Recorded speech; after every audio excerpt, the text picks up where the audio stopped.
మీ ఉత్సాహం చూస్తూ ఉంటే ఇంకా ఎన్నికల వేడి తగ్గలేదు. చాలా ఉత్సాహంగా ఉన్నారు, చాలా ఆనందంగా కూడా కనపడుస్తున్నారు. ఈరోజు మీరెంత జోష్లో ఉన్నారో ఇది శాశ్వతంగా ఉండాలని మనస్ఫూర్తిగా ఆకాంక్షిస్తున్నా, దీనికోసం పనిచేస్తున్నామని చెప్పి కూడా నేను మీకు తెలియజేస్తున్నా. సభాధ్యక్షులు గౌరవనీయులు స్థానిక శాసనసభ్యులు శ్రీనివాసులు గారు, పార్లమెంటు సభ్యులు గౌరవనీయులు లక్ష్మీనారాయణ గారు, సహచర మంత్రివర్గ సభ్యులు ఫైనాన్స్ మినిస్టర్ అయినటువంటి గౌరవనీయులు పయ్యావుల కేశవ్ గారు, ఇప్పుడే నేను 2 ఇండ్లకు పోయి వచ్చాను. పాల్తూర్ రుద్రమ్మ కొరబ కమ్యూనిటీ, ఆవిడికి 2 పిల్లలున్నారు కానీ పెద్దగా ఆదాయం లేదు. ఆ ఆడబిడ్డకి దగ్గర దగ్గర 4,000 రూపాయలు నెలకు ఈ ప్రభుత్వం పింఛనిస్తూ ఉంటే వాళ్ళ ఇంటికి వెళ్ళి నేరుగా నేనే ఈరోజు డిస్ట్రిబ్యూట్ చేశాను, పరామర్శించాను. దివ్యాంగురాలైనటువంటి ఇంకొక ఆడబిడ్డ కూడా పింఛన్లు ఇస్తున్నాం.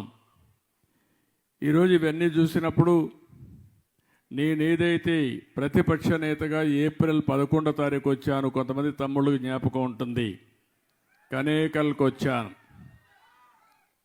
ఆ రోజు 11 వచ్చాను, మళ్ళీ ఈరోజు వచ్చాను.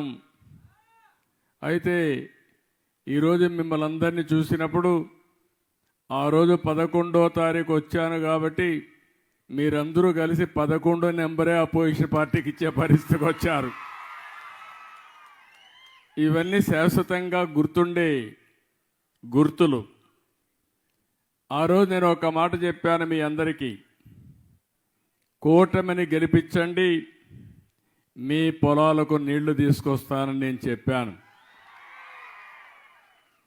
మన గ్రామాలకు మంచి రోడ్లు వస్తాయని కూడా హామీ ఇచ్చాను.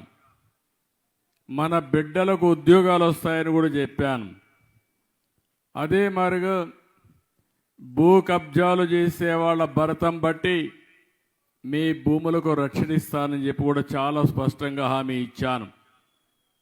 మళ్ళీ రాయలసీమ రాళ్లసీమ కాదు, రతనాల సీమగా చేసే బాధ్యత మాదని చాలా స్పష్టంగా హామీ ఇచ్చాను.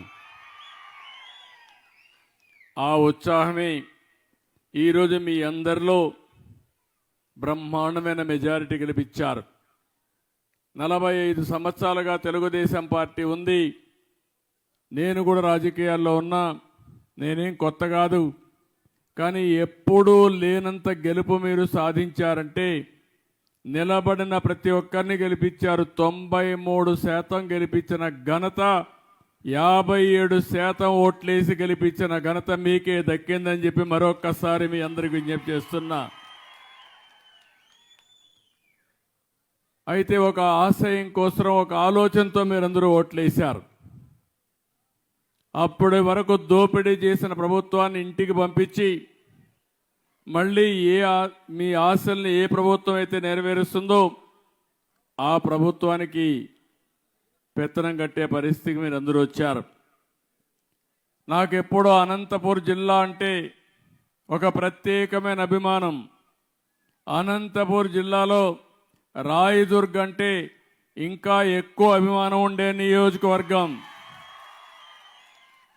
దీనికి కారణం అనంతపూర్ జిల్లానే వెనుకబడిన జిల్లా, రాయదుర్గం అయితే ఇంకా బాగా వెనుకబడిపోయిన ప్రాంతం. ఇప్పుడే ఎమ్మెల్యే చెప్పాడు, దేశంలోనే ఇలాంటి ప్రదేశం ఉండదు. ఒక స్థాయిలో అయితే నేను ముఖ్యమంత్రి 14లో ఈ యొక్క రాయదుర్గ ప్రాంతంలో ఎడారిగా మారిపోతుందంటే ఎడారిగా మారిపోకుండా ఉండడానికి ఏం చేయాలనో అలాంటి కార్యక్రమాలు చేపట్టాను. ఇప్పుడు కూడా ఇప్పుడే చెప్పాడు, మళ్ళీ కొన్ని ప్రాంతాల్లో ఎడారి సూచనలు ఉన్నాయని చెప్పారు. నేను ఒకటే చెప్తున్నా, ఎడారి కానీయను, ఈ రాయదుర్గని అన్ని విధాలా ఆదుకొని మీ జీవితాల్లో వెలుగు తీసుకొచ్చే బాధ్యత మేము తీసుకుంటామని చెప్పి కూడా నేను మీకు తెలియజేస్తున్నా. అందుకని ఆ రోజే మొత్తం మీరు చూస్తే ఒక్క అంద్రి నీవా పైన 4,500 కోట్లు ఖర్చు పెట్టాం. రాయలసీమలో 12,500 కోట్ల రూపాయలు ఒక్క ఇరిగేషన్ కోసం ఖర్చు పెట్టాం. ఏదే జీడిపల్లి భైరవాని తిప్ప ఎత్తిపోతల పథకానికి 968 కోట్ల రూపాయలు మంజూరు చేసి 35% పనులు కూడా పూర్తి చేశాం.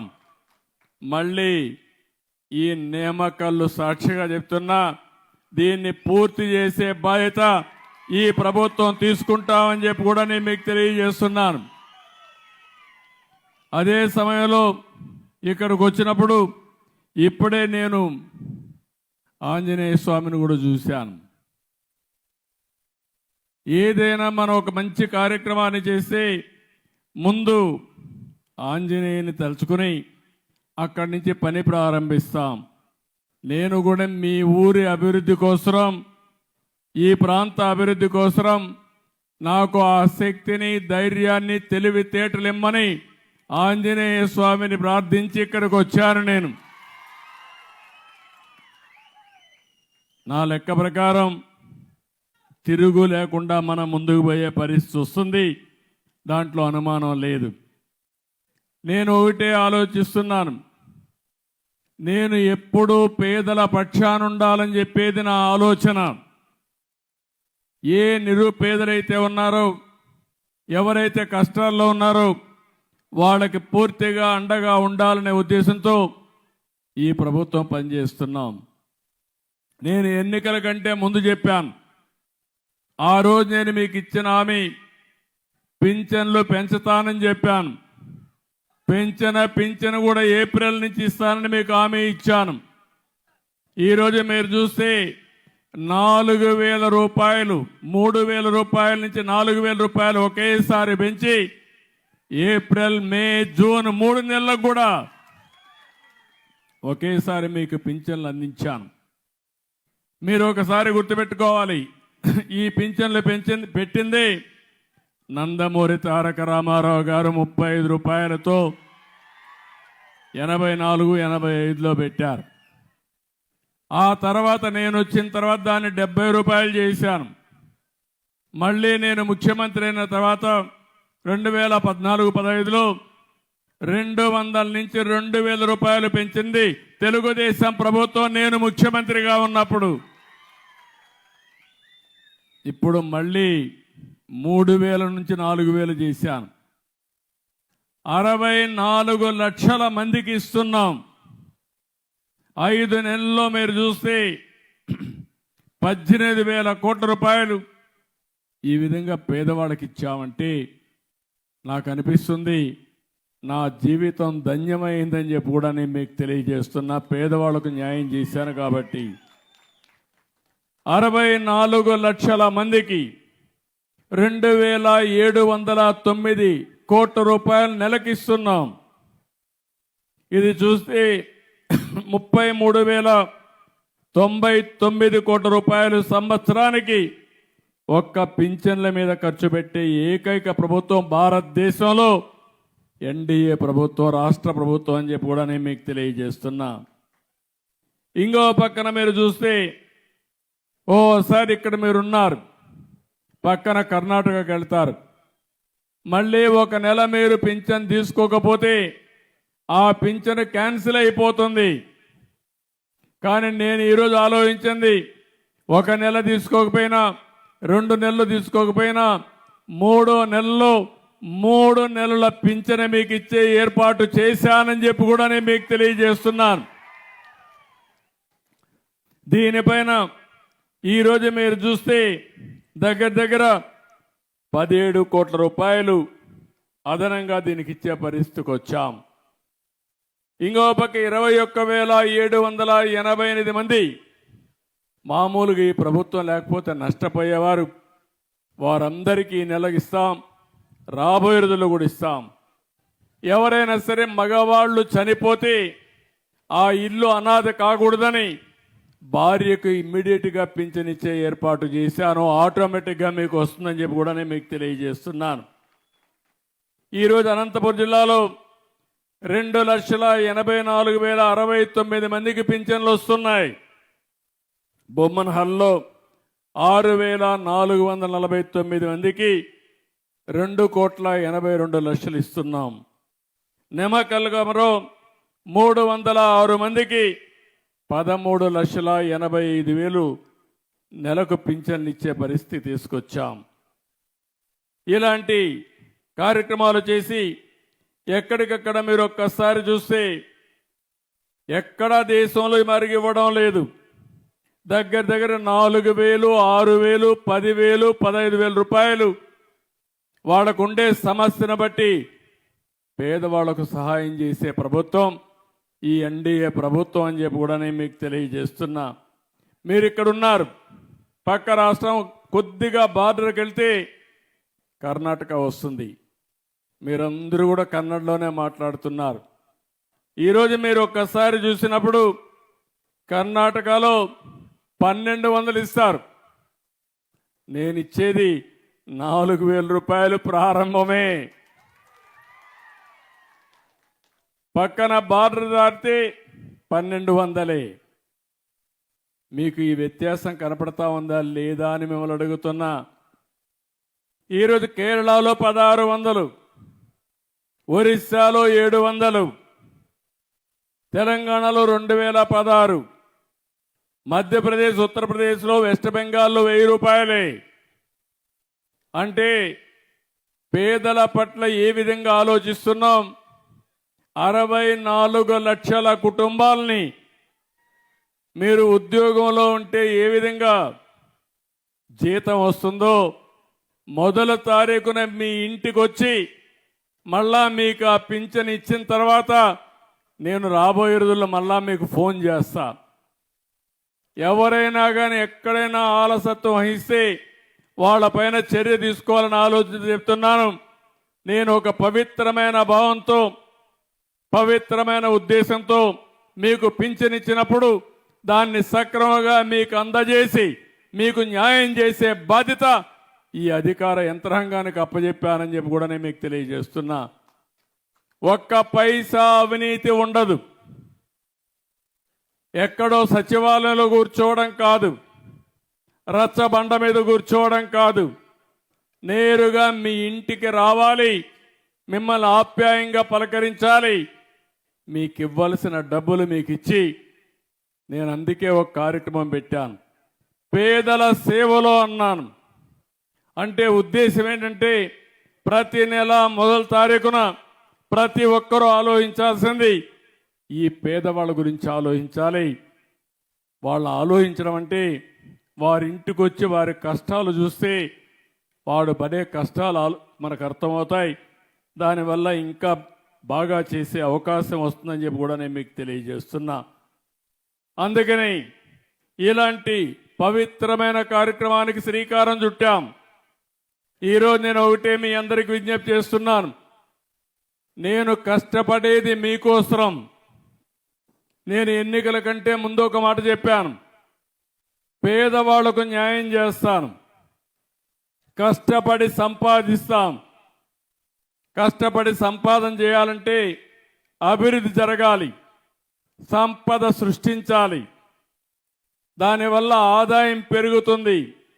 పెరిగిన ఆదాయాన్ని మళ్ళీ ఈ పేదవాళ్ళకు ఖర్చు పెట్టడానికి నేను నిరంతరం శ్రద్ధగా ఉంటాను, నిరంతరం శ్రమిస్తానని చెప్పి మరొక్కసారి మీ అందరికీ హామీ ఇస్తున్నా. ఇది ప్రారంభం మాత్రం. ఇలాంటి కార్యక్రమాలు ఇంకా ఎక్కువ చేయాల్సిన అవసరం ఉంది. మనస్సుంది, కానీ సమస్యలు కూడా బోలెడన్ని సమస్యలు ఉన్నాయి. నేను 4వసారి ముఖ్యమంత్రిని. సమైక్య ఆంధ్రప్రదేశ్లోనే ఎవరూ లేనంత కాలం నన్ను ముఖ్యమంత్రిగా పెట్టిన ఘనత మీదే. అప్పటి నుంచి మీరు చూస్తున్నారు, ఏదైనా అభివృద్ధి జరిగిందంటే దానికి చిరునామా తెలుగుదేశం ప్రభుత్వం. దాన్ని ప్రారంభించిన నాయకుడు నందమూరి తారక రామారావు గారని చెప్పి కూడా నేను మీకు తెలియజేస్తున్నా. ఈరోజు ప్రభుత్వంలో అన్ని వ్యవస్థలు నిర్వీర్యమైపోయినాయి. విధ్వంస పాలన అయ్యే పరిస్థితి వచ్చింది. తవ్విన కొద్దీ తప్పులున్నాయి. ఎక్కడ చూసినా అప్పులైపోయినాయి. వాళ్ళు చేసిన పాపాలన్నీ బయటపడుతున్నాయి. 10 లక్షల కోట్ల రూపాయలు అప్పు చేశారు. మన ఊర్లో కూడా ఎవరైనా సరే తల్లిదండ్రులు కొంత ఆస్తిస్తే ఆ ఆస్తిని కాపాడకుండా ఊరూరు తిరిగి అప్పులు చేసి ఎక్కడికక్కడ తాగడానికి తిరగడానికి ఖర్చు పెట్టేస్తే ఆ కుటుంబం ఎట్లయితే నష్టపోతుందో అదేవిధంగా ఈరోజు రాష్ట్రం కూడా ఉంది. ఇష్టానుసారంగా అప్పులు చేశారు. ఎన్ని పాపాలు చేయాలన్నీ చేశారు. ఎక్కడికక్కడ అవినీతి కార్యక్రమాలు చేశారు. కడాన రాష్ట్రం అయితే దివాలా తీసి ఈ నెల జీతాలు ఇస్తామా లేదని భయపడే పరిస్థితి వచ్చింది. ఇంత మును పాలనలో మీరు చూశారు, నెలవారీగా జీతాలు ఇచ్చేవారు కాదు, ఎక్కడెక్కడో అప్పులు తెచ్చేవాళ్ళు. కడాన మద్యపానాన్ని కూడా మద్యపాన నిషేధం అని చెప్పిన పెద్ద మనుషులు దాన్ని కూడా తాకట్టు పెట్టి 25 సంవత్సరాలు తాకట్టు పెట్టి డబ్బులు తెచ్చి ఖర్చు పెట్టేశారు. కడాన ఎంఆర్ఓ ఆఫీసుల్ని హాస్పిటల్ కూడా తాకట్టు పెట్టి అప్పు తీసుకొచ్చే పరిస్థితికి వచ్చారు. ఇలాంటి చాలా దుర్మార్గమైన కార్యక్రమాలు చేసే పరిస్థితికి వచ్చారు. అందుకే నేను ఒకటే చెప్పాను, ఆ రోజు నేను చెప్పింది ఇవన్నీ కూడా సిస్టమేటిక్గా చేసి నాకుండే అనుభవంతో మళ్ళీ రాష్ట్రాన్ని గట్టెక్కిస్తానని చెప్పా.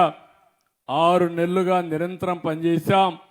ఈరోజు నేను ధైర్యంగా చెప్పగలుగుతున్నా, ఇప్పుడిప్పుడే ఒక్కొక్క స్టెప్పే ముందుకు వచ్చే పరిస్థితికి వచ్చాం. అయితే నేను ఒక మాట చెప్పాను, అన్నీ జరిగే వరకు వెయిట్ చేయలేం కాబట్టి ఎప్పటికప్పుడు కార్యక్రమాలు చేయాలని సంక్షేమ కార్యక్రమాలకు నాంది పలికాం. నేను ముఖ్యమంత్రి అయిన వెంటనే నేను సంతకాలు పెట్టిన 5 సంతకాల్లో ఒకటి మన పిల్లల ఉద్యోగాల కోసం మెగా డిఎస్సికి సంతకం పెట్టాను. తొందరలోనే పిల్లలందరికీ ఉద్యోగాలు ఇప్పించే బాధ్యత తీసుకుంటాను. అది అయిన తర్వాత ఏదైతే పేదల సేవలో పింఛన్ల మీద సంతకం పెట్టాను. ఇంకో పక్కన చూస్తే అన్నా క్యాంటీన్లు, కడాన పేదవాడికి 5 రూపాయలకు తిండి ఉదయం కానీ మధ్యాహ్నం కానీ సాయంత్రం కానీ ఎవరైతే ఇంట్లో వస్తలేదో ఎక్కడన్నా బయట పోయి ఉద్యోగం చేస్తా ఉండి కూలి పని చేసుకుంటే నేరుగా అన్నా క్యాంటీన్కి పోతే 5 రూపాయలకే భోజనం పెట్టే కార్యక్రమానికి శ్రీకారం చుట్టాం. ప్రతి నియోజకవర్గానికి ఒక అన్నా క్యాంటీన్ ఉంటుంది. దానివల్ల పేదవాళ్ళకి ఎంతో వెసులుబాటు వస్తుంది. ఇప్పటికే 198 క్యాంటీన్లు ఓపెన్ చేశాం. 1,20,00,000 మందికి నిరుపేదలకు భోజనం పెట్టాం. అన్నం కావాలనేవాడు బాధపడకుండా వాళ్ళ కడుపు నిండా తిండి పెట్టడమే ఈ ప్రభుత్వం యొక్క లక్ష్యం అని చెప్పి కూడా నేను మీకు తెలియజేస్తున్నా. నేను సూపర్ 6 అని మాట్లాడాను. ఎన్నికల మేనిఫెస్టోలో చెప్పాం. నేను ఆ రోజు చెప్పిన ప్రతి ఒక్కదానికి ఎప్పటికప్పుడు నేను నెమరేసుకుంటూ మీ కార్యక్రమాలు చేయడానికి ముందుకు పోతున్నాను. ఆ రోజు మీరందరూ ఇక్కడ ఉన్నారు. మా తల్లి కష్టపడేది. ఇంట్లో వంట గ్యాస్ లేకుండా నేను చిన్నప్పుడు చూస్తే ఆ పొగంతా వచ్చి కడుపులోకి పోయి కళ్ళలో నీళ్లు వస్తూ బాధపడుతూ చూసేవాడిని. అందుకే నేను ఆలోచించాను, నా ఆడబిడ్డ ఏ ఆడబిడ్డ కూడా కష్టపడకూడదని. ఇప్పుడు కాదు, సమైక్య ఆంధ్రప్రదేశ్లో ముఖ్యమంత్రిగా ఉన్నప్పుడే దీపం కార్యక్రమం కింద ఉచితంగా వంట గ్యాస్ నేనే ఇచ్చానని మా ఆడబిడ్డలందరికీ గుర్తు చేస్తున్నా. ఈరోజు రేట్లు పెరిగాయి, ఆడబిడ్డలు కష్టపడుతున్నారు, మళ్ళీ కట్టెల పొయ్యికి పోయే పరిస్థితికి వచ్చారు. అందుకే ఆలోచించా, దీపం 2 కింద ప్రతి ఒక్కరికి ఉచితంగా 3 గ్యాస్ సిలిండర్లు ఇచ్చే బాధ్యత ఈ ప్రభుత్వం తీసుకున్నామని చెప్పి కూడా నేను మీకు తెలియజేస్తున్నా. అంటే మీ ఖర్చులు తగ్గించాలని, మీ ఆదాయాన్ని పెంచాలని, మీ జీవన ప్రమాణాలు పెరిగే విధంగా పనిచేయాలని ముందుకు పోతున్నాం. ఎవరికి గ్యాస్ కనెక్షన్ కావాలన్నా ఈ డబ్బులు 3 గ్యాసులు 3 సిలిండర్లు ఉచితంగా కావాలంటే 2 నిబంధనలు. ఒకటి ఆధార్ ఉండాలి, రెండోది రేషన్ కార్డు ఉంటే ఆటోమేటిక్గా ఇస్తున్నాం. దానికి శ్రీకారం చుట్టాం. గవర్నమెంట్ ఆఫ్ ఇండియా అయితే గట్టిగా చెప్పినా కూడా వినకుండా ఇప్పుడు మేము చేయలేమన్నారు. అన్ని రాష్ట్రాలు ఒక పద్ధతి పెట్టారు. అందుకనే ఈరోజు ఆలోచిస్తున్న ఇంకా వాళ్ళ మీద నెగోషియేట్ చేస్తున్నాం. అవసరమైతే ముందే డబ్బులు ఇచ్చి మీరు ఎక్కడ కూడా ఇబ్బంది లేకుండా డబ్బులు ఖర్చు పెట్టే పరిస్థితి లేకుండా ముందు కట్టేది కూడా లేకుండా చేయాలని చెప్పి అనుకుంటున్నా. అది కూడా తొందరలోనే వస్తుంది. కానీ ఈరోజు ఎవరైతే డబ్బులు మీరు పెట్టి గ్యాస్ తీసుకుంటే 48 గంటల్లో మీ అకౌంట్లో ఆ డబ్బులు వేసే బాధ్యత మేము తీసుకుంటామని చెప్పి కూడా నేను మీకు తెలియజేస్తున్నాను. ఇప్పటికే 50 లక్షల మంది బుక్ చేసుకున్నారు. ఇంకా మిగిలిన అర్హులందరికీ ఈ గ్యాస్ ఇచ్చే బాధ్యత మేము తీసుకుంటాం. 2684 కోట్ల రూపాయలు దీనికి ఖర్చు అయ్యే పరిస్థితి వస్తుంది. ఇంకా ఎక్కువైనా పర్వాలేదు కానీ ఇస్తామని చెప్పి కూడా నేను మీకు తెలియజేస్తున్నా. ఇంకో పక్కన ల్యాండ్ టైటిలింగ్ యాక్ట్ రద్దు చేశాం. ఇంకో పక్కన ఎవరైనా సరే ఒకటే చెప్తున్నాను, భూ కబ్జాలు చేసే వాళ్లకు మాత్రం హెచ్చరిస్తున్నా. అందుకే యాంటీ ల్యాండ్ గ్రాబింగ్ యాక్ట్ కూడా తీసుకొచ్చాను. మీ భూమి ఎవడైనా కబ్జా చేసినా జోలుకొస్తే తాట తీసే బాధ్యత ఈ ప్రభుత్వం తీసుకుంటామని హెచ్చరిస్తున్నా. ఇంతమను రికార్డులే తారుమారు చేశారు. మీ భూమికి రక్షణ లేకుండా పోయింది. ల్యాండ్ ప్రొటెక్షన్ యాక్ట్ను కూడా తీసుకొచ్చి మొత్తం కబ్జాలు చేస్తూ ఇష్టానుసారంగా భూములన్నీ రికార్డులు మార్చేసే పరిస్థితికి వచ్చారు. నాకు వచ్చే పిటిషన్లు మీరు చూస్తే 40 నుంచి 50% పిటిషన్లు భూ సమస్యలే వస్తున్నామంటే భూ బకాసురులు ఏం చేశారో ఒక్కసారి మీకు అర్థమవుతుంది. ఇప్పుడే మీరు చూశారు, మద్యం పైన చెక్ పెట్టాం. ఒకప్పుడు మీరు చూస్తే నాసి రకం మందు వచ్చేది. మీరు పక్కన పోయి కర్ణాటక పోయి మందు తాగేవాళ్ళు. ఇప్పుడు ఆ బాధ లేదు. ఇక్కడే స్వేచ్ఛగా తాగే విధంగా ఏదైతే ఉందో నాణ్యమైనది కర్ణాటకలోతో సమానంగా ఇక్కడ కూడా మద్యం రేట్లు తగ్గించడమే కాకుండా ఎక్కడ కూడా నాసి రకం మందు ఇవ్వకుండా మీ ఆరోగ్యాన్ని కాపాడే బాధ్యత తీసుకున్నాం. ఈరోజు మనం చేయగలిగామంటే ఆ రోజు చేయలేకపోయారంటే దీనికి కారణం లాలూచి చేశారు. మద్యం తయారీ దగ్గర నుంచి ఎక్కడైనా షాపులో అమ్ముకునే వరకు వాళ్ళ మనుషుల్ని పెట్టి వచ్చిందంతా దోచుకున్నారు. సొంత ఖజానాకు పోయింది. ఇప్పుడు మీకందరికి కూడా మద్యం ధరలు రేషనలైజ్ చేయడమే కాకుండా నాణ్యమైన మద్యం ఇచ్చి ఈరోజు మీరు ఒకసారి చూస్తే ప్రభుత్వ ఆదాయానికి కూడా పెరిగే పరిస్థితి వచ్చింది. ఆ ఆదాయం వస్తే మళ్ళీ ఈ సంక్షేమ కార్యక్రమాలకే ఉపయోగపడతాయని చెప్పి కూడా నేను మీకు తెలియజేస్తున్నాను. మద్యం దోపిడీకి అడ్డుకట్టేశాం. నేను ఇంకొక మాట కూడా చెప్తున్నాను, ఎవరైనా సరే ఎక్కడైనా బెల్ట్ షాపులు పెడితే మాత్రం నేను కూడా బెల్ట్ తీయాల్సి వస్తుంది, జాగ్రత్తగా ఉండమని హెచ్చరిస్తున్నా. నేను చాలా స్పష్టంగా ఉన్నాను, మద్యం జోలికి ఎవరు రాకూడదు. ఎవరైతే షాపులు తీసుకున్నారో వాళ్ళు అమ్ముకోవడం తప్ప ఏ నాయకుడు కానీ ఏ దందాలు చేసేవాళ్ళు కానీ అందులో ఇన్వాల్వ్ అయితే మాత్రం నేను ఎవరిని వదిలిపెట్టనని చెప్పి మరొకసారి హెచ్చరిస్తున్నా. ఇంకో పక్కన ఈరోజు మీరు చూస్తే ఇసుక ప్రకృతి ఇచ్చిన వరం మనకది. వర్షాలు పడతాయి, వాగుల్లో వంకల్లో నదుల్లో ఇసుక ఫార్మ్ అవుతుంది. అది మన కన్స్ట్రక్షన్కి అవసరం. దీన్ని కూడా వ్యాపారం చేసుకున్నారు. దీన్ని కూడా ఆ రోజు ఇసుక అంతా కూడా దందాలు చేసి పెద్ద ఎత్తున నాశనం చేసే పరిస్థితికి వచ్చారు. వీళ్ళు 1000 కోట్లు సంపాదించుకున్నారు. పేదవాళ్ళకి ఇసుక దొరక భవన నిర్మాణ కార్మికులు 40 లక్షల మంది ఉపాధి లేకుండా నానా అవస్థలు పడే పరిస్థితికి వచ్చారు. నేను ఈరోజు అందుకనే ఒకే హామీ ఇచ్చాను. మీ ఊర్లో ఇసుకుంది, తెచ్చుకునే స్వేచ్ఛ మీకు ఇచ్చాను. మీ ట్రాక్టర్ తీసుకెళ్ళండి, మీరే ఇసుక తెచ్చుకోండి. ఎవరైనా అడ్డం వస్తే నా పేరు చెప్పండి, అవసరమైతే నిలదీయండి, తాట తీస్తామని చెప్పండి. ఇది ప్రభుత్వం ఇచ్చిన స్వేచ్ఛ మీకు. ఇది ఎవడైనా అడ్డం వస్తే మాత్రం ఏం భయపడక్కర్లేదు.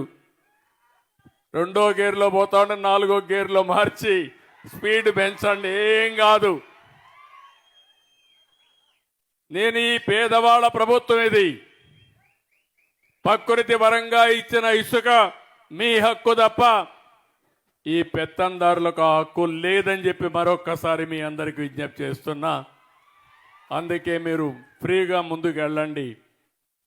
ఎక్కడైనా ఇసుక దొరక్కపోతే ప్రభుత్వం అక్కడ మనుషులు పెట్టి ఇసుక తీయిస్తారు, కానీ అది కూడా మీరు ట్రాక్టర్ తీసుకపోయినా దాంట్లో ఇస్తారు, లారీ తీసుకపోతే ఇస్తారు. అది కూడా తక్కువ ధరతో చేయడానికి నేను ప్రయత్నం చేస్తున్నా. మీకంటే అది తక్కువ, మీరే చేసుకుంటే తక్కువ ధరకు వస్తే మీరే చేసుకోండి. ఎవ్వడు అడ్డుపడడు. ఎక్కడ దొరికితే ఇసుక అక్కడ తెచ్చుకునే స్వేచ్ఛ మీకు ఇచ్చానని చెప్పి కూడా నేను మీకు తెలియజేస్తున్నా. ఇంకో పక్కన ఈరోజు మీరు ఒకసారి చూస్తే ఎక్కడ చూసినా గంజాయి పంట బాధేస్తుంది. డ్రగ్స్, పిల్లలు ఏమైపోతారో అని ఆందోళన కలుగుతుంది. ఎప్పుడైతే డ్రగ్స్ తీసుకున్న వ్యక్తి, గంజాయి తీసుకున్న వ్యక్తికి భార్య తల్లికి వ్యత్యాసం తెలియదు. వాళ్ళలోకి దుర్మార్గులు వస్తారు. అలాంటిది రాష్ట్రంలో గంజాయి రాజధానిగా విశాఖపట్నాన్ని చేసి ఎక్కడ చూసినా పంట పండించే పరిస్థితికి వచ్చారు. 5 ఏళ్లుగా ఒక్కసారి కూడా యాక్షన్ తీసుకోలేదు. పోరాడితే కేసులు పెట్టారు. ఈరోజు నేను చెప్తున్నా, ఎవడైనా సరే గంజాయి గాని ఎక్కడన్నా పండించిన గంజాయి తెచ్చి అమ్మినా అదే మీకు చివరి రోజున మరొక్కసారి హెచ్చరిస్తున్నా. డ్రోన్స్ పెట్టాను, ఎక్కడికక్కడ డ్రోన్లన్నీ వచ్చి చూస్తున్నాయి. దానికి కూడా పేరు డేగా అని పెట్టా, ఈగలని పేరు పెట్టా. రాష్ట్రం మొత్తం డేగా కన్ను పెట్టాం.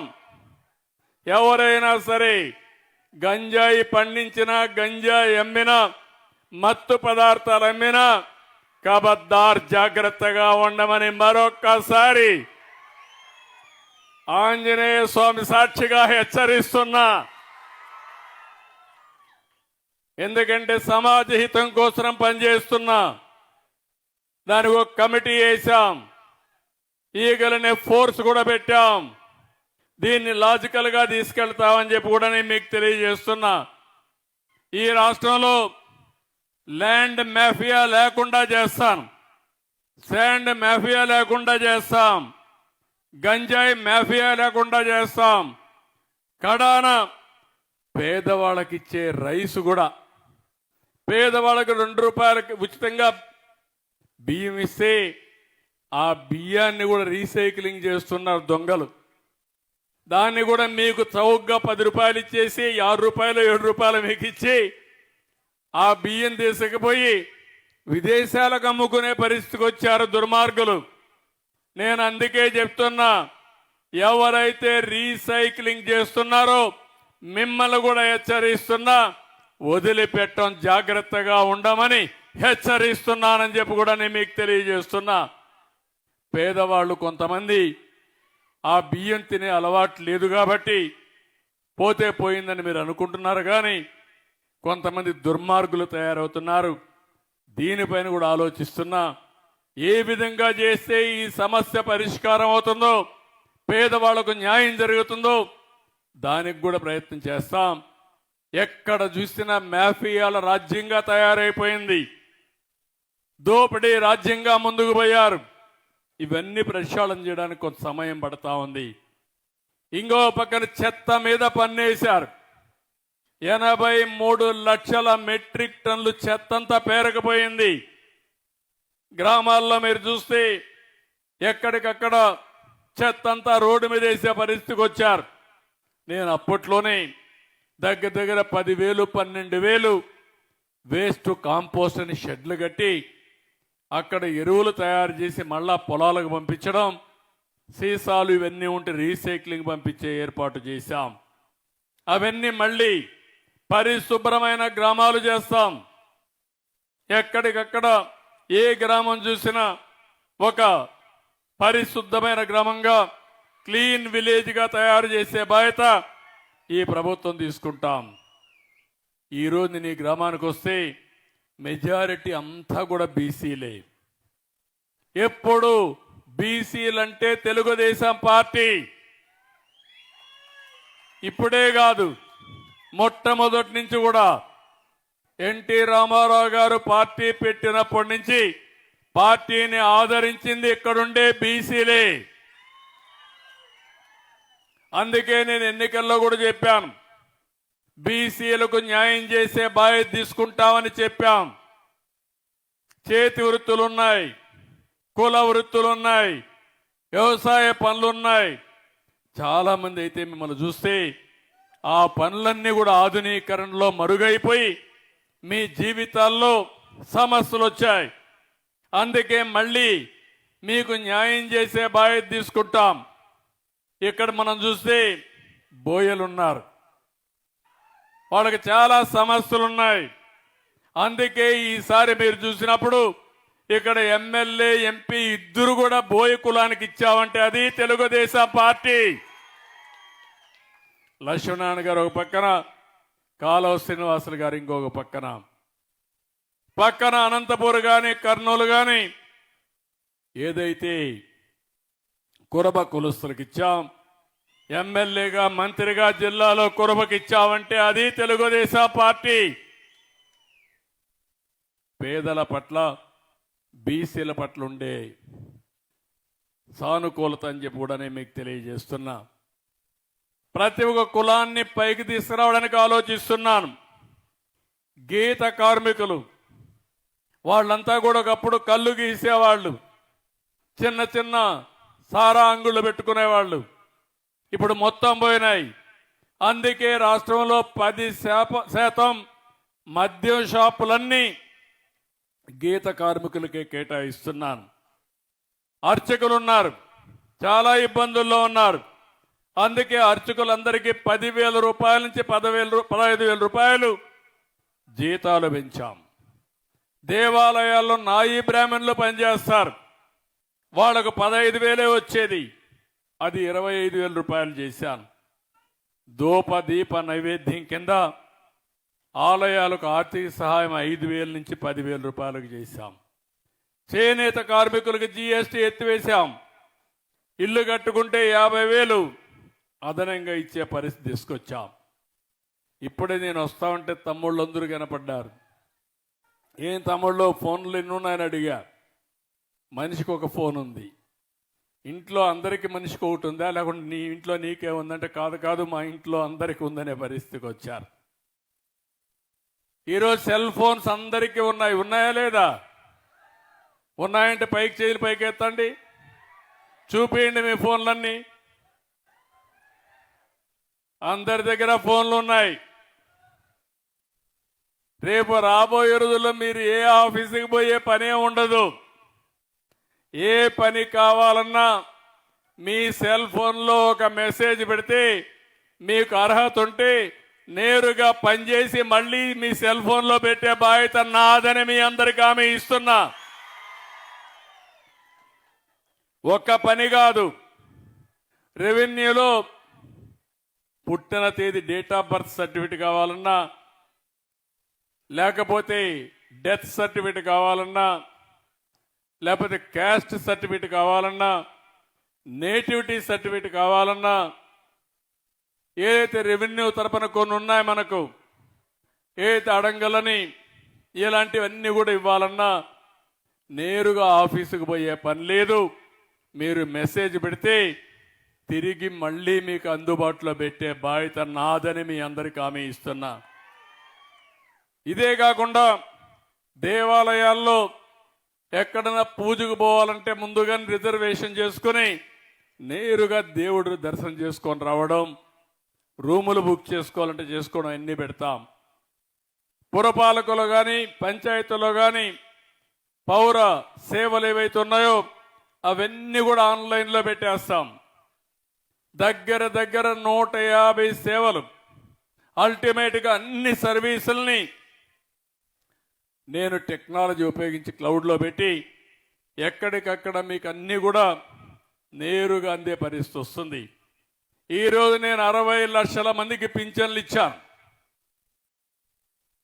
ఈరోజు ఇక్కడికి వస్తే మీ కలెక్టర్ ఇప్పుడే చెప్పాడు 94-95% పూర్తయినాయని.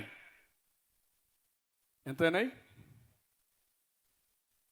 ఇప్పటి వరకు ఎంత ఇచ్చారు? 96%తో రాష్ట్రంలోని ఈ టైంలో నెంబర్ 1గా పెన్షన్లు ఇచ్చిన జిల్లా అనంతపురం జిల్లా. 3 నెలలు కూడా అనంతపురం జిల్లానే వస్తా ఉంది. నేను దారిలో వస్తా ఉంటే 2-3 ముసలమ్మలు కనపడిస్తే ఏమమ్మా నీకు పింఛన్ వస్తుందని అడిగా. తీసుకున్నావా తల్లి అన్నా. ఏం తల్లి ఎంత ఇచ్చారంటే తెలివిగా ఆ తల్లి 4 ఏళ్ళు చూపించి ఇంత ఇచ్చారయ్యా అనింది. నేను అడిగానప్పుడు ఎవరికైనా డబ్బులు ఇచ్చావా అన్నా. లేదు ఎవరు ఒక పైసా తీసుకోలేదు, నేరుగా మా ఇంటికి వచ్చి ఇచ్చారని చెప్పి ఆ తల్లి చెప్పిందంటే అది నా అభిమతం. దారిలో వస్తా ఉన్నాను కాబట్టి ఆవిడని అడిగాను. అందరినీ నేను అడగాలి. అందుకే మీ అందరికీ పింఛన్ తీసుకున్న 1 గంటలో ఫోన్ వస్తుంది. మీకు పింఛన్ ఇచ్చారా లేదా, ఇచ్చుంటే కరెక్ట్గా ఇచ్చారా, ఎవరన్నా లంచం తీసుకున్నారా అని అడిగి 60 లక్షల మందికి పింఛన్లు ఇవ్వడమే కాకుండా సక్రమంగా ఇచ్చారా లేదా నేరుగా తెలుసుకోవడానికి మీకు ఫోన్ చేస్తానని మీ అందరికీ హామీ ఇస్తున్నా. అప్పుడు ఎక్కడన్నా ఎవరైనా ఒక చిన్న కంప్లైంట్ వచ్చినా ఆ ఆఫీసర్ పైన యాక్షన్ తీసుకునే పరిస్థితికి వస్తుంది. ఇదే కాకుండా ఈరోజు నేను ప్రతి ఒక్క దాన్ని అన్ని సేవలు కూడా ఆన్లైన్లో పెట్టిన తర్వాత, ఒకప్పుడు ఎన్నికల్లో మీరు చూసుంటారు నేను అప్పుడప్పుడు ఫోన్లు చేస్తానే ఉండేవాడిని మీకు. ఈవెన్ కాలువ శ్రీనివాసులు నాకు చాలా దగ్గరైన 10 సార్లైనా అడుగుంటా మిమ్మల్ని అందరినీ. కాలువ శ్రీనివాసుల పైన మీ అభిప్రాయం ఏంటని అడిగా. కడాన నా సీటు నేను ఇచ్చుకోవడానికి కూడా అక్కడుండే ప్రజలను అడిగిన తర్వాత, నేను గెలుస్తానని నమ్మకం వచ్చిన తర్వాత నా సీటు కూడా అనౌన్స్ చేశా. ఇప్పుడు కూడా నేను అదే ఆలోచిస్తున్నాను. అన్ని సేవలు మీకు అందిస్తాం. నేను ఫోన్ చేసి మళ్ళా మిమ్మల్ని అడుగుతాను, మీరు మనస్సాక్షిగా చెప్పండి, తప్పులు చెప్పొద్దండి, రాజకీయాలతో చెప్పొద్దండి. మీరు రాజకీయంగా చెప్తే నేను పట్టుకోవడం కూడా నాకు అవుతుంది. ఇప్పుడు ఆర్టిఫిషియల్ ఇంటెలిజెన్స్ వచ్చింది. నువ్వు మాట్లాడితే వాస్తవం మాట్లాడుతున్నావా రాజకీయం మాట్లాడుతున్నావు కూడా తేల్చేస్తుంది. కాబట్టి ఆ బాధ కూడా లేదు. కాబట్టి నేను ఒకటే చెప్తున్నా, వాస్తవాలు నాకు చెప్పండి. నేను మెరుగైన సేవలు మీకు ఇవ్వడానికి అనునిత్యం పనిచేస్తానని మరొకసారి మీ అందరికీ హామీ ఇస్తున్నా. ఒకప్పుడు ఈ అవకాశం లేదు. ఒకప్పుడు కనుక్కోవాలంటే చాలా ఇబ్బందులు ఉండేటివి. ఇప్పుడు గంటల్లోనే కోట్ల మంది నుంచి ప్రజాభిప్రాయ సేకరణ చేసి సుపరిపాలన ఇచ్చే పరిస్థితికి వచ్చాం. ఈరోజు దగ్గర మీరు చూస్తే ధాన్యం సేకరిస్తున్నాం. ధాన్యం సేకరించేదానికి వాట్సాప్ మెసేజ్లో పెడితే తద్వారా ప్రొక్యూర్మెంట్ చేస్తున్నాం. మళ్ళీ 48 గంటల్లో వాళ్లకు ధాన్యానికి ఇవ్వాల్సిన డబ్బులు కూడా వాళ్ళ అకౌంట్లో వేస్తున్నాం. వేసిన తర్వాత మళ్ళా ఒక ఫోన్ చేసి సక్రమంగా వచ్చిందా లేదా, అవకతవకలు ఉన్నాయా, ఇబ్బందులు పెట్టారని కనుక్కునే పరిస్థితికి వస్తున్నాం. ఇప్పటికే మీరు చూస్తే 82,573 మందికి రైతన్నల దగ్గర నుంచి 6 లక్షల మెట్రిక్ టన్నులు ధాన్యం సేకరించాం. 1,400 కోట్ల రూపాయలు 48 గంటల్లోనే పే చేసే పరిస్థితికి వచ్చాం. పోయిన గవర్నమెంట్ 1,674 కోట్ల రూపాయలు అప్పు పెట్టారు. అప్పు పెట్టడమే కాకుండా చాలా ఇబ్బందులు పెట్టారు. ఇప్పుడు ఎవ్వరికి ఇబ్బందులు లేకుండా చేసే కార్యక్రమానికి ముందుకు పోయాం. ఒకప్పుడు నేను ఈ రాయలసీమలో అనంతపురం జిల్లాలో మైక్రో ఇరిగేషన్ పెట్టాను. 90% సబ్సిడీతో మీకందరికి కూడా డ్రిప్ ఇరిగేషన్ కానీ స్ప్రింక్లర్ ఇరిగేషన్ కానీ ఆ రోజు ఇచ్చాను. దానివల్ల పెద్ద ఎత్తున మనకు న్యాయం జరిగే పరిస్థితి వచ్చింది. ఈరోజు మళ్ళీ 90%తో అనంతపురంలో డ్రిప్ ఇరిగేషన్ ఇస్తాం మీ అందరికీ. అనంతపురం అంటే నాకు 10 ఎకరాలున్నా మీకు రేషన్ కార్డు ఇచ్చిన ఘనత తెలుగుదేశం పార్టీది. దానికి కారణం 10 ఎకరాలు ఉంది కానీ దాంట్లో ఆదాయం లేదు. ఒకప్పుడు మీరు చూస్తే పంట వేస్తే చేతికి వచ్చేది కాదు. 10 సంవత్సరాలు వేరుశనగ వేస్తే 1 సంవత్సరం 2 సంవత్సరాలు వచ్చేది. 8 సంవత్సరాలు పంట కూడా పెట్టుబడి కూడా వచ్చేది కాదు. అందుకే ఆ రోజు నేను ఆలోచించి మొట్టమొదటిసారిగా దేశంలోనే ఇన్పుట్ సబ్సిడీ పెట్టుబడి సబ్సిడీ ఇచ్చిన పార్టీ తెలుగుదేశం పార్టీ అని చెప్పి కూడా నేను మీకు తెలియజేస్తున్నా. ఈరోజు ఇంకొక పక్కన ఎక్కడ చూసినా గుంతలు, రాష్ట్రాన్ని గుంతలమయంగా చేసి వెళ్ళిపోయారు. గ్రామీణ ప్రాంతాల్లో డబ్బులు లేకుండా పనులు ఆగిపోయినాయి. 998 కోట్ల రూపాయలు ఫైనాన్స్ కమిషన్ డబ్బులు ఇస్తే దాన్ని కూడా వేరే విధంగా వాడుకున్నారు. కేంద్ర నిధులు దుర్వినియోగం చేశారు. 4500 కోట్ల రూపాయలు సద్వినియోగం చేయకుండా డైవర్ట్ చేసి మనకు వచ్చే డబ్బులు కూడా రాకుండా చేసి అవన్నీ కూడా కరెక్ట్ చేశాం. 998 కోట్లు ఇచ్చాం, మళ్ళీ ఒక 275 కోట్లు ఇచ్చాం. ఈరోజు గ్రామాల్లో 4500 కోట్ల రూపాయలతో 30,000 పనులకు శ్రీకారం చుట్టాం. మొన్నే డిప్యూటీ సీఎంగా ఉండే పవన్ కళ్యాణ్ గారు ఒక పిలిపిచ్చారు. ఆ రోజు సంక్రాంతి లోపల ఈ పనులన్నీ పూర్తి కావాలని కూడా ముందుకు పోతున్నాం. ఇంకో పక్కన R&B రోడ్స్ అన్నీ కూడా 861 కోట్ల రూపాయలు శాంక్షన్ చేశాను. ఇంకొక 500 కోట్ల రూపాయలు ఇచ్చాం. గుంతలు లేని రోడ్ల నిర్మాణం జరగాలని చెప్పి ముందుకు పోతున్నాం. సంక్రాంతికి అంతా కూడా పెద్ద పెద్ద రోడ్లు అన్ని కూడా గుంతలు పూడ్చే కార్యక్రమానికి శ్రీకారం చుట్టాం. వార్ ఫుటింగ్లో ఈ పనులన్నీ అవుతున్నాయి. మీరు ఒక్కసారి ఆలోచిస్తే ఈ ప్రభుత్వ పని విధానం మీరు కూడా అర్థం చేసుకోవాల్సిన అవసరం ఉంది. ఇన్ని ఇబ్బందులున్నా ఇబ్బందులను అధిగమిస్తూ ఒక్కొక్క పని చెప్పిన పనులను నెరవేర్చుకుంటూ ముందుకు పోతున్నాం. ఇంకో పక్క చాలా సార్లు చెప్పాను నేను, బాబు వస్తే జాబ్ వస్తుందని. మా తమ్ముళ్ళకు అనేక సార్లు చెప్పాను, మీరు నా మీద ఎంతో నమ్మకం పెట్టుకున్నారు. అందుకనే ఫస్ట్ టైం దేశంలోనే ఎవరు ఎక్కువ ఉద్యోగాలు వస్తే ఆ పరిశ్రమలకు ఎక్కువ ఇన్సెంటివ్స్ ఇస్తానని చెప్పిన ఏకైక ప్రభుత్వం తెలుగుదేశం ప్రభుత్వం, ఎన్డీఏ ప్రభుత్వం. ఆ విధానం చూసినప్పుడు 25 కొత్త నూతన పాలసీలు తీసుకొచ్చాం. ఒకప్పుడు నేను ఈజ్ ఆఫ్ డూయింగ్ బిజినెస్ అన్నాను, ఇప్పుడు స్పీడ్ ఆఫ్ డూయింగ్ బిజినెస్ అంటున్నాం. 5 నెలల్లో 4 లక్షల కోట్ల రూపాయల పెట్టుబడితో మా తమ్ముళ్లకు 4 లక్షల ఉద్యోగాలు ఇప్పించే బాధ్యత మాదని మీ అందరికీ హామీ ఇస్తున్నా. ఇంకో పక్క నేను ఆ రోజు మాట్లాడాను వర్క్ ఫ్రమ్ హోమ్ అని. మీ ఇంట్లో కూర్చొని నువ్వు పనిచేసే విధానానికి రూపకల్పన చేస్తానని ఇప్పటికే చాలా మందితో మాట్లాడాం. వాళ్ళు కూడా సుముఖంగా ఉన్నారు. కొన్ని గవర్నమెంట్ బిల్డింగ్లు ఉన్నాయి, అవి ఎందుకు ఉపయోగపడకుండా ఉన్నాయి, అవన్నీ కూడా ఆలోచిస్తున్నాను. అవన్నీ ఆలోచించి అక్కడ కూడా కంప్యూటర్లు పెట్టి మీకు దగ్గరుండే ప్లేస్లో పనిచేసే విధంగా నైబర్హుడ్ కాన్సెప్ట్ తీసుకొస్తున్నాం. మా తమ్ముళ్ళందరినీ కోరుతున్నా, సెల్ ఫోన్లు ఉంటే లాభం లేదు. ఆ సెల్ ఫోన్ ద్వారా మీరు నేర్చుకుని 10 రూపాయలు సంపాదించే మార్గం నేను నేర్పిస్తానని మా యువత అందరికీ పిలిపిస్తున్నా. రోజంతా తిరగడం కంటే 4 గంటలు పనిచేస్తే తల్లి తండ్రి గౌరవించే విధంగా మనం బతికే అవకాశాలు ఉన్నాయి. అవసరమైతే మీకు అందరికీ స్కిల్స్ నేర్పిస్తాను. కొంతమంది ఇంజనీరింగ్ చేశారు, కొంతమంది ఐటీఐ చేశారు, కొంతమంది డిగ్రీలు చేశారు. అలాంటి వాళ్ళందరూ మీ పరిసరాల్లోనే మీరు కూర్చొని పనిచేస్తే తద్వారా మీకు 10 రూపాయలు వస్తాయి. కొంతమంది ఆడబిడ్డలు ఉన్నారు, మీరు ఇంట్లో పని చేసుకుంటే పిల్లల్ని చూసుకుంటారు, చదువుకున్నారు కానీ ఉద్యోగానికి పోవాలంటే ఇంట్లో ఇబ్బందులు ఉంటాయి కాబట్టి పోలేకపోతున్నారు.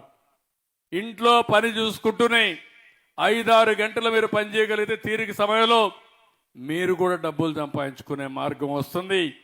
ఇలాంటివన్నిటికీ శ్రీకారం చుడతాం. నేను ఒకటే చెప్తున్నా, నేను ఎన్ని మంచి కార్యక్రమాలు చేయాలన్నా దానికి మీ సహకారం ఉంటేనే సాధ్యమవుతుంది. ఈ విషయం కూడా మీరు గుర్తుపెట్టుకోవాల్సిందిగా మిమ్మల్ని అందరినీ కోరుతున్నా. ఈ విధంగా మీరు ఒక కార్యక్రమం కాదు, ఎన్నో కార్యక్రమాలకు చూస్తున్నాను. రాయలసీమలో ఒక హార్టికల్చర్ హబ్గా తయారు చేస్తాం. పండ్ల తోటలు ఇప్పటికే వచ్చాయి.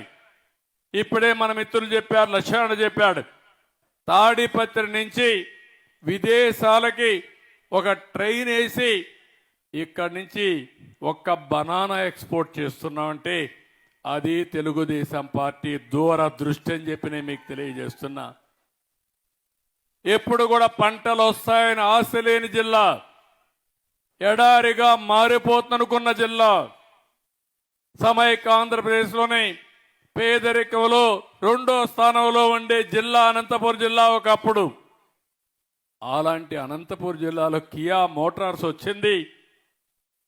ఇంకో పక్కన మనం పండించిన పంటలు ప్రపంచమంతా వెళుతున్నాయి.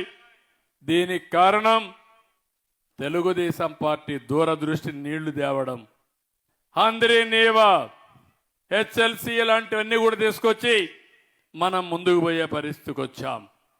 అయితే మీకు అందరికీ అనిపించవచ్చు, రాత్రి అన్ని పనులు అయిపోవు. మీకు మీ ఇంట్లో కూడా మీకు అనుభవం ఉంటుంది. సంకల్పం మంచిదైనా కొంత సమయం కూడా పడుతుంది. నా ఆలోచన ఒకటి, నేను మళ్ళీ ఒకసారి విజన్ 2047 తయారు చేస్తున్నాను. 20 ఏళ్లకు మునుపు హైదరాబాద్కు విజన్ 2020 ఇచ్చాను. ఇక్కడుండే యువతకు మీకు ఒక ఆలోచన ఉంటుంది. ఈరోజు దేశంలోనే నెంబర్ 1 నగరం ఏదంటే దానికి చిరునామాగా హైదరాబాద్ తయారైందంటే 25 ఏళ్లకు మునుపు నేను రూపకల్పన చేసిన నగరం అది. ఈరోజు అందుకనే 2047కి ఆంధ్రప్రదేశ్ రాష్ట్రం భారతదేశంలో నెంబర్ 1 రాష్ట్రంగా ఉంటుంది. దానికి శ్రీకారం చుడుతున్నాం, విజన్ తయారు చేస్తున్నాం. అందులో నేమకల్లు ఎక్కడుండాలి, మీ కుటుంబం ఎక్కడుండాలో కూడా మీరు ఆలోచించుకోవాలి. నేను విజన్ చెప్పినా, అభివృద్ధి చేస్తానని చెప్పినా అదేదో కొంతమందికి చేసేది కాదు.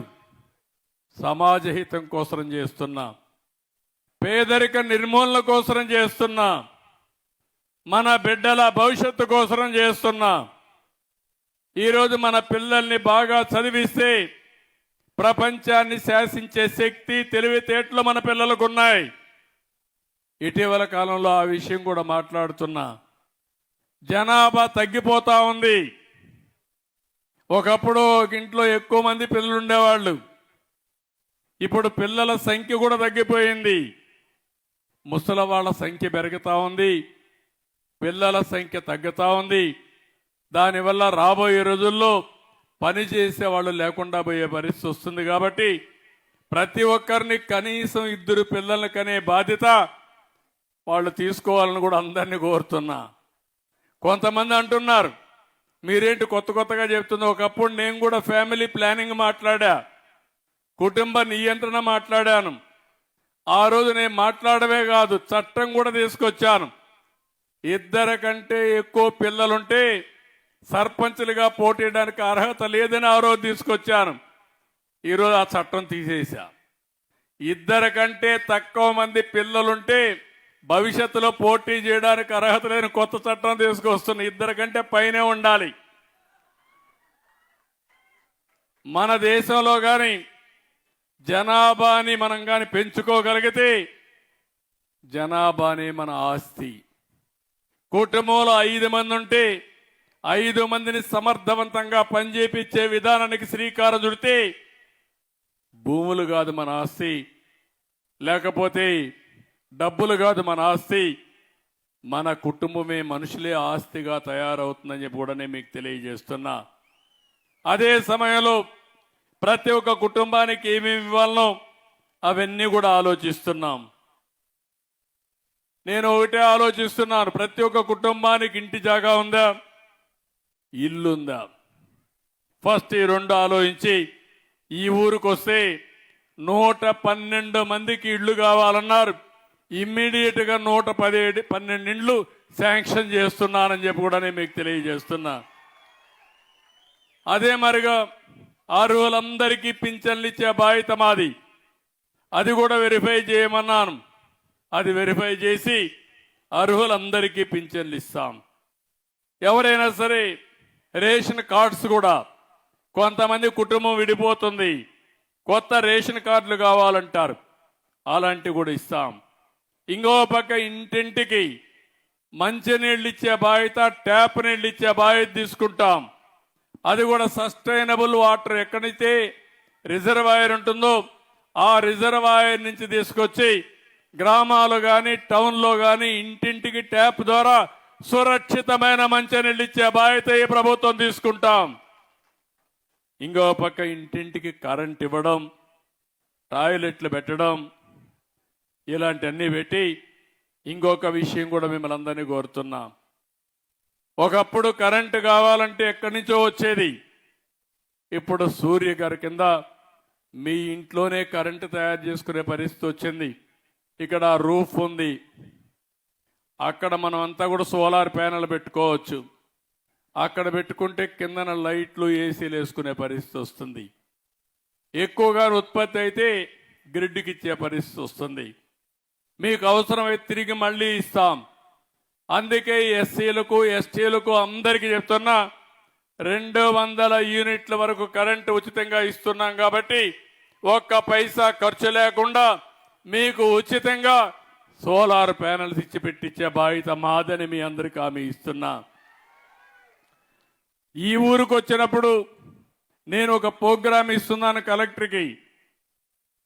దగ్గర 759 కుటుంబాలకి సోలార్ ప్యానెల్స్ పెట్టుకునే అవకాశం ఉంది. అంటే దగ్గర రూఫ్ పైన, అంటే మిద్ది పైన, ఇంటి పైన 1,49,721 స్క్వేర్ ఫీట్ ఉంది. దీంట్లో 1,379 కిలోవాట్ల కరెంటు ఉత్పత్తి చేసే అవకాశం ఉంది. గవర్నమెంట్ బిల్డింగ్స్ ఒక 4 ఉన్నాయి, దాంట్లో ఒక 32 కిలోవాట్లు తయారు చేయొచ్చు. మీరందరూ ఒప్పుకుంటే భవిష్యత్తులో కరెంటు బిల్లు లేకుండా మీ కరెంటు మీరే ఉత్పత్తి చేసుకునే విధంగా నియామకాల్లో చేసే బాధ్యత మాదని మీ అందరికీ హామీ ఇస్తున్నా. దీనికి సబ్సిడీ ఇస్తాం. డబ్బులుండే వాళ్ళు కొంతమంది అప్పు తెచ్చుకోండి, లేకుంటే ఒక ఏదైతే రెస్కో కింద ఒక ఆర్గనైజేషన్ బిల్డప్ చేస్తాం. కలెక్టర్కి ఆదేశాలు ఇస్తున్నా, రేపటి నుంచి ఆ పని ప్రారంభిస్తారు. ఇంటింటికి మీరు ఎవరైతే ఇంట్రెస్ట్ ఉంటుందో వాళ్ళందరూ ముందుకు రండి. భవిష్యత్తులో మీ ఏసీలు పెట్టుకోవడమే కాకుండా కడాన మీ స్కూటర్ కానీ, కారు కానీ, ఆటో ఉంటే అది కూడా మీరు ఇంట్లో ఛార్జ్ చేసుకుని పైసా ఖర్చు లేకుండా తిరిగే పరిస్థితి వస్తుంది. అది చేసే బాధ్యత మేము తీసుకుంటామని చెప్పి కూడా నేను మీకు తెలియజేస్తున్నా. ఇది కాకుండా మీ ఊర్లో మీరు చూస్తే సప్లై, వాటర్ సప్లై కానీ డ్రైనేజ్ కూడా నేను చూశాను. 2.7 కిలోమీటర్ డ్రైనేజ్ వర్క్లన్నీ తీసుకున్నారు. దీనికి 1 కోటి రూపాయలు అవుతుందని చెప్పి అన్నారు. అది కూడా శాంక్షన్ చేస్తాం. ఇక్కడ నేను వచ్చిన దానికి గుర్తుండాలి, ఊరంతా సిమెంట్ రోడ్లు ఉండాలి, ఊరంతా మురికి కాలువలు ఉండాలి. ఎక్కడ కూడా అపరిశుభ్రమైన పరిస్థితి లేకుండా ఇక్కడ కలెక్ట్ చేసిన చెత్త కాంపోస్ట్గా తయారు చేయాలి. నేను మళ్ళా సూపర్వైజింగ్ వస్తా, సర్ప్రైజ్ ఇన్స్పెక్షన్కి వస్తా, ఆకస్మిక తనిఖీకి వస్తా. కలెక్టర్కి చెప్తున్నా, మీ సచివాలయాన్ని యాక్టివేట్ చేసి ఈ గ్రామాన్ని ఒక పరిశుభ్రమైన గ్రామంగా, క్లీన్ విలేజ్గా తయారు చేసే బాధ్యత కలెక్టర్కి అప్పచెప్తున్నా. అదే మరి స్కూల్స్ అన్ని చూశాను, దానికి కూడా కావాల్సినవి ఏమన్నా ఉంటే అవన్నీ ఇప్పిస్తాం. అంగన్వాడీలు 2 ఉన్నాయి, గ్రామ పంచాయతీ సచివాలయం ఉంది, హెల్త్ సబ్ సెంటర్ ఉంది, ఇంకో పక్కన మినీ గోకులంస్ ఎన్ని కావాలన్నా అవి కూడా ఇస్తాం. ఫీడర్ ఛానల్స్లో డీసిల్టింగ్ చేయాలన్నారు, అవన్నీ కూడా చేయిస్తామని చెప్పి కూడా నేను మీకు తెలియజేస్తున్నా. ఇది కాకుండా ఈరోజు రాయదుర్గం మున్సిపాలిటీ కూడా కొన్ని విషయాలు చెప్పారు, అవి కూడా నేను మాట్లాడతాను. ఈరోజు రాయలసీమలో మీరు ఒకటే హామీ ఇస్తున్నాను. ఈరోజు నేను చేసిన పనులన్నీ మీరు చూస్తే ఇవన్నీ కూడా పూర్తి చేసి భవిష్యత్తులో ఏ విధంగా అభివృద్ధి చేయాలనో అన్ని విధాలు అభివృద్ధి చేస్తాం. ఇక్కడికి వచ్చినప్పుడు ఇప్పుడే కాలువ శ్రీనివాసులు గారు చెప్పారు, అర్ధాంతంగా ఆగిపోయింది జీడిపల్లి భైరవాని తెప్ప ప్రాజెక్టు. ఆ ప్రాజెక్టు వస్తే ఈ ప్రాంతంలో చాలా వెసులుబాటు వస్తుంది. ఆ రోజే నేను 790 కోట్ల రూపాయలతోనూ దగ్గర 960 కోట్ల రూపాయలతో శాంక్షన్ చేసి 35% ఖర్చు పెడితే దాన్ని ఆపేసే పరిస్థితికి వచ్చారు. తప్పకుండా పని ప్రారంభిస్తాం, దీన్ని పూర్తి చేసే బాధ్యత ఈ ప్రభుత్వం తీసుకుంటుందని హామీ ఇస్తున్నా. తుంగభద్ర ఎగువ కాలకు అనుసంధానంగా బొమ్మన్హాల్ మండలంలో నేమకల్లు, ఉంతకల్లు గ్రామాల మధ్య 5 టీఎంసీ నీళ్లు పెట్టడానికి రిజర్వాయర్ కావాలన్నది, అది కూడా శాంక్షన్ చేస్తున్నాం. అది శాంక్షన్ చేసి ఈ ప్రాంతంలో నీటి సమస్య పరిష్కారం అవుతుంది. తుంగభద్ర ఎగువ కాలువ ఆధునీకరణ కోసం పనులన్నీ మిగిలిపోయినాయి, నిలిచిపోయినాయి, అవన్నీ పూర్తి చేస్తాం. హంద్రి నీవా పథకం 36A ప్యాకేజీలో తలపెట్టిన మాల్యం అవదులట్ల బ్రాంచ్ కాలువ కూడా పటిష్టం చేయాలన్నారు, అవి కూడా చేస్తామని చెప్పి కూడా హామీ ఇస్తున్నా. ఏదైతే రాయదుర్గం ఉంది మున్సిపాలిటీ, కానీ ఇబ్బందులు ఉన్నాయి, ఆర్థిక ఇబ్బందులు ఉన్నాయన్నారు. ప్రభుత్వానికి కూడా మీకు ఎట్లయితే ఇబ్బందులు ఉన్నాయి, ప్రభుత్వానికి కూడా ఆర్థిక ఇబ్బందులు ఉన్నాయి. ఏదేమైనా దీనికి ప్రత్యేక నిధులు ఇచ్చి రాయదుర్గను అన్ని విధాలా అభివృద్ధి చేసే బాధ్యత ఈ ప్రభుత్వం తీసుకుంటాం. ఒక యాక్షన్ ప్లాన్ తయారు చేస్తామని చెప్పి కూడా నేను మీకు తెలియజేస్తున్నా. ఇంకో పక్క ట్యాప్ కింద ఇంటింటికి కొళ్ళాయి కింద పూర్తిగా రాయదుర్గ నియోజకవర్గం పూర్తిగా ఇంటింటికి నీళ్ళు ఇచ్చే బాధ్యత తీసుకుంటామని చెప్పి కూడా నేను మీకు తెలియజేస్తున్నాను. కణేకల్, బొమ్మన్హాల్ మండలాల్లో 20,000 ఎకరాల్లో ఇసుక మేటలు, దిబ్బలు విస్తరించున్నాయి. ప్రతి సంవత్సరం సుమారు 1/2 కిలోమీటర్ల మేర మళ్ళీ ఈ విస్తీర్ణం పెరుగుతా ఉందని చెప్పి అన్నారు. ఇది ఎట్టి పరిస్థితుల్లో పెరగడానికి వీలు లేదు. అన్ని చర్యలు తీసుకుంటాం, ఎంతైనా డబ్బులు ఖర్చు పెడతాం. మళ్ళీ ఈ ప్రాంతాన్ని ఎడారిగా మారకుండా పూర్తిగా నియంత్రణ చేసే బాధ్యత మేము తీసుకుంటాం. దీనికి ప్రత్యేకమైన ప్రణాళిక తయారు చేస్తామని కూడా హామీ ఇస్తున్నా. ఇది కాకుండా వేదవతి, హగరి నదీ గర్భంలో సబ్ సర్ఫేస్ డ్యాములు కావాలన్నారు. ఇప్పుడే కలెక్టర్ గారికి ఆదేశాలు ఇస్తున్నా, అవి కూడా తయారు చేస్తారు. తయారు చేసి అవన్నీ ఎన్ని వస్తే, ఎన్ని అవసరమైతే అన్ని చేస్తామని చెప్పి కూడా నేను మీకు తెలియజేస్తున్నాను. మండల కేంద్రమైన డి హేరేహల్ సమీపంలో పర్కులేషన్ ట్యాంక్ కావాలన్నారు, అది కూడా ఇస్తామని చెప్పి కూడా నేను మీకు తెలియజేస్తున్నా. బొమ్మన్హాల్ మండలం శ్రీధరఘట్ట గ్రామానికి చెరువుకు తుంగభద్ర ఎడమ కాలువ ద్వారా, తుంగభద్ర ఎగువ కాలువ ద్వారా నీళ్లు ఇవ్వాలని చెప్పి అన్నారు. ఇది కూడా శాంక్షన్ చేస్తాం, కనెక్ట్ చేస్తామని చెప్పి కూడా నేను మీకు తెలియజేస్తున్నా. ఇంకో పక్కన ఈరోజు ఈ ప్రాంతంలో బొమ్మన్హాల్ మండలంలో నేమకల్లు, డి ఈరేహల్ మండలం కేంద్రానికి ఒక పారిశ్రామిక క్లస్టర్ని తయారు చేస్తామని అన్నారు. ఇక్కడ కూడా ఒక 8 పరిశ్రమలు ఉన్నాయి. దీనికి కూడా హామీ ఇస్తున్నా. ప్రతి నియోజకవర్గంలో అక్కడుండే ప్రత్యేకమైన పరిస్థితులు ఆలోచించుకొని 100 ఎకరాల నుంచి 1000 ఎకరాల వరకు ఇండస్ట్రియల్ పార్క్స్ తీసే బాధ్యత తీసుకున్నాం. ఈ రాయదుర్గలో ఉండే పిల్లలు బెంగళూరు పోకుండా, అనంతపురం పోకుండా ఇక్కడే ఉద్యోగ కల్పన చేయడం మా బాధ్యత. దానికి కట్టుబడి ఉన్నామని చెప్పి కూడా నేను మీకు తెలియజేస్తూ, ఇక్కడ ఇనుప ఖనిజం ఉంది, అదే మరిగా అనుబంధ పరిశ్రమలు వచ్చే అవకాశం ఉంటుంది. ఇవన్నీ కూడా ఉపయోగించుకొని పెద్ద ఎత్తున ముందుకు పోతామని చెప్పి తెలియజేస్తున్నాను.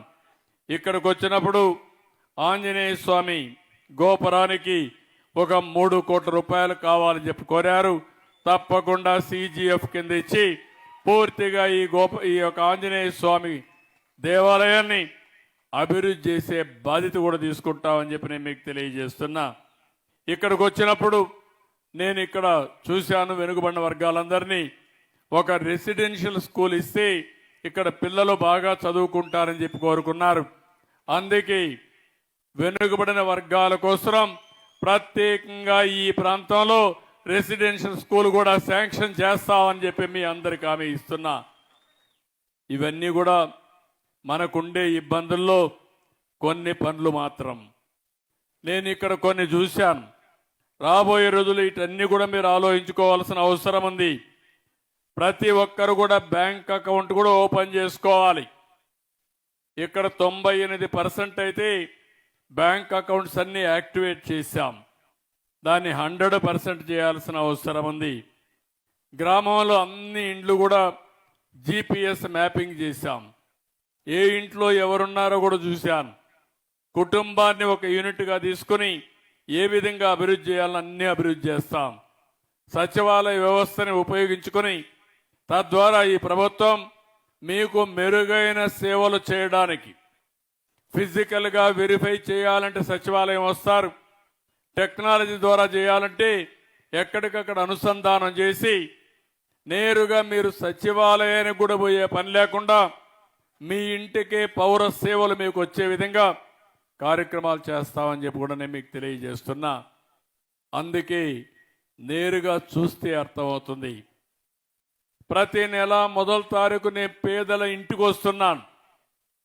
అంటే నాకు ఎప్పటికప్పుడు గుర్తు చేసుకుంటూ ఇంకా పేదలకు ఏం చేయాలనో చేయడం కోసం నేను ఆలోచించడమే కాకుండా మంత్రులు, ఎమ్మెల్యేలు, ఎంపీలు, కలెక్టర్లు, అధికార యంత్రాంగం అందరూ కూడా అదే ధ్యాసలో ఉండడానికి ఈ కార్యక్రమం చేస్తున్నాం.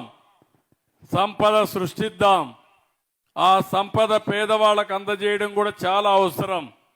ఆ కార్యక్రమం నేను ఇక్కడికి వచ్చా. నేమకల్లుకి ఎప్పుడో 2012లో వచ్చాను. మళ్ళీ ఈరోజు వచ్చా.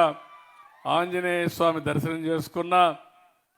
రేపు 3 కోట్లో 4 కోట్లో ఖర్చు అయితే మొత్తం డబ్బులు ఖర్చు పెట్టి ఈ దేవాలయాన్ని బ్రహ్మాండమైన దేవాలయంగా తయారు చేసి,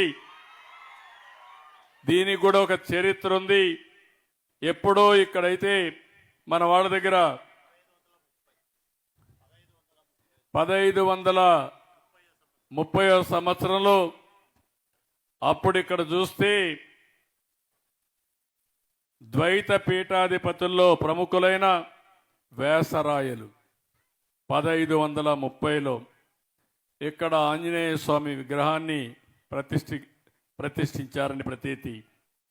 అప్పట్లో వేసరాయలు వారి చేతుల మీదుగానే ఈ జిల్లాలో 3 ఆంజనేయ స్వామి విగ్రహాలు ప్రతిష్ఠ జరిగింది. ఒకటి మురడి ఆంజనేయ స్వామి ఈ నియోజకవర్గం, రెండోది నేమకల్లు, మూడోది కసాపురం. నేను ముఖ్యమంత్రిగా ఉన్నప్పుడు ఈ 3 క్లస్టర్ కింద పెట్టి బస్సులు కూడా వేసి అక్కడి నుంచి తిప్పే కార్యక్రమాన్ని కూడా చేసుకున్నాం. కానీ తర్వాత దాన్ని కంటిన్యూ చేస్తున్నారు. శ్రావణ మాసంలో శనివారాల్లో 3 ఆలయాల్ని ఒకే రోజు దర్శించే విధంగా ఆ రోజు కార్యక్రమాలు చేశాం. ఈరోజు కూడా శనివారం ఇక్కడికి రావడం, ఆంజనేయ స్వామి దర్శనం చేసుకోవడం. ఈ శనివారమే మీరు చూస్తే పేదల సేవలో పింఛన్లు ఇచ్చే అవకాశం రావడం. రేపు ఆదివారం 1వ తారీఖు మీకు ఇవ్వాల్సిన పింఛను 1వ తారీఖుకి. రేపు హాలిడే కాబట్టి ఒకరోజు ముందుగానే మీకు పింఛన్ ఇచ్చామంటే అది ఈ ప్రభుత్వానికి ఈ పేదవాళ్ళ పట్లుండే గౌరవం, అభిమానం, భక్తి శ్రద్ధలని చెప్పి కూడా నేను మీకు తెలియజేస్తున్నా. అందుకే మిమ్మల్ని అందరినీ కోరుతున్నా, అనునిత్యం మీ సేవలో ఉంటాం, మీకు న్యాయం చేస్తాం. నా ఆలోచన ఒకటి, సుదీర్ఘంగా నాకు సహకరించారు, నన్ను ఆశీర్వదించారు, తెలుగుదేశం పార్టీని ఎన్డీఏని గెలిపించారు, ఎన్నో ఆశలు పెట్టుకున్నారు. మీ ఆశలు అన్నీ కూడా నెరవేర్చడానికి అనునిత్యం పనిచేస్తాం. మేము పనిచేస్తాం, కానీ మీలో కూడా చైతన్యం రావాలి. నేను ఒకప్పుడు చెప్పాను, ఇప్పుడు కూడా చెప్తున్నా, మనం కష్టపడి పని చేయక్కర్లేదు. ఒకప్పుడు హార్డ్ వర్క్ చేసేవాళ్ళం, ఇప్పుడు అన్ని మెషిన్స్ వచ్చేసాయి, అన్ని ఆధునీకరణ వచ్చింది, సెల్ ఫోన్లు వచ్చాయి, టెక్నాలజీ వచ్చింది. దీన్ని ఉపయోగించుకుంటే ఏ పనైనా సాధ్యం. అవి తీసుకొచ్చి అందుబాటులో పెట్టే బాధ్యత మాది. అది సద్వినియోగం చేసుకుని బాధ్యత మీరు తీసుకోవాల్సిందిగా మరొక్కసారి కోరుకుంటూ, ఈరోజు నియామకాలకు వచ్చిన సందర్భంగా కలెక్టర్కి ఒకటే ఆదేశాలు ఇస్తున్నా. నియామకాలని ఒక ఆదర్శ గ్రామంగా తయారు చేయడానికి, ఒక మోడల్ విలేజ్గా తయారు చేయడానికి ఏమేం చేయాలని అవన్నీ కూడా ఆలోచిస్తున్నా. అవన్నీ తయారు చేస్తారు. నేను ఈ ఊరికి వచ్చాను కాబట్టి, ఈ ఊర్లో గ్రామ సభ పెట్టాను కాబట్టి, నాకెప్పుడూ గుర్తుండే విధంగా ఈ గ్రామాన్ని అభివృద్ధి చేస్తా. ప్రతి సంవత్సరం కూడా సమీక్ష చేసుకుంటా, ఎంతవరకు అభివృద్ధి అయిందో అవన్నీ కూడా చూసి, ఎలాంటి ఇబ్బందులు లేకుండా రాష్ట్రం మొత్తం అభివృద్ధి చేసిన, నేను చూసిన గ్రామాల మీద ప్రత్యేకమైన శ్రద్ధ పెడతానని చెప్పి మరొక్కసారి తెలియజేసుకుంటూ, నేను వచ్చినప్పటి నుంచి చూస్తున్నా, ఒక్కరు కూడా కదలకుండా పట్టుదలగా మీరు కూర్చొని చెప్పిందంతా విన్నారంటే చాలా సంతోషం. ధన్యవాదాలు. మరొక్కసారి అందరికి అభినందనలు. ఈరోజు మీరు చూపించిన అభిమానం తిరిగి మీ అభివృద్ధికి దోహదం చేసే విధంగా కార్యక్రమాలు మీరు నేను చేయాల్సిన అవసరం ఉంది. దానికోసం అందరం పనిచేద్దామని చెప్పి తెలియజేసుకుంటూ, మరొక్కసారి అందరికీ పేరు పేరున మనస్ఫూర్తిగా నా నమస్కారాలు తెలియజేసుకుంటూ సెలవు తీసుకుంటున్నా. జై హింద్, జై ఎన్డీఏ. సారు ఈరోజు నేమకల్ల గ్రామానికి వచ్చినప్పుడు మన భాగ్యమ్మ ఇంటికి వెళ్ళారు.